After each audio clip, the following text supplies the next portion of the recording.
এভাবে করে রব্বুল আলামিন এক একজন মানুষকে জান্নাতের এক এক গেট থেকে ফেরেশতার মাধ্যমে ডেকে ডেকে জান্নাতে ঢোকাবেন।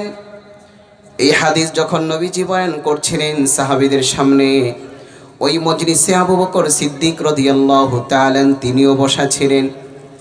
আবু বকর সিদ্দিক বললেন, ইয়া রাসূলুল্লাহ, ইয়া হাবিবাল্লাহ, জান্নাতের ৮ গেট থেকে ৮ ধরনের মানুষকে ডাকা হবে। জান্নাতের এক এক গেট থেকে এক এক ধরনের মানুষকে ডাকা হবে।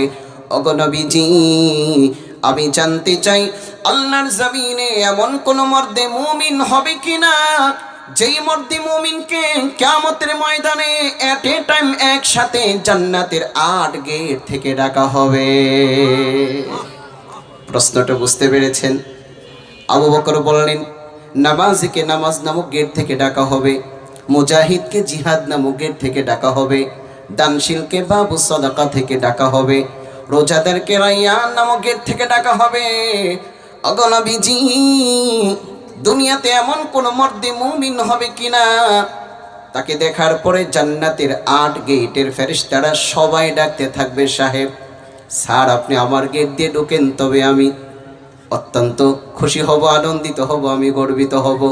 ওগো নবীজি, এমন কোন মর্দে মুমিন হবে কিনা যাকে এট এ টাইম একসাথে জান্নাতের ৮ গেট থেকে ডাকা হবে? নবীজি বললেন, নাআম ওয়া আরজু আন তাকুনা আউয়ালা মিনহুম।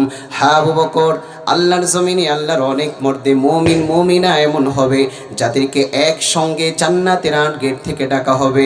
তবে আবু বকর শোনো, তুমি হবে সবার প্রথম জন। সুবহানাল্লাহ। আবু বকর অনেক হবে, তুমি হবে সবার ফার্স্ট। সর্বপ্রথম তোমাকে জান্নাতের ৮ গেট থেকে এট এ টাইম ডাকা হবে।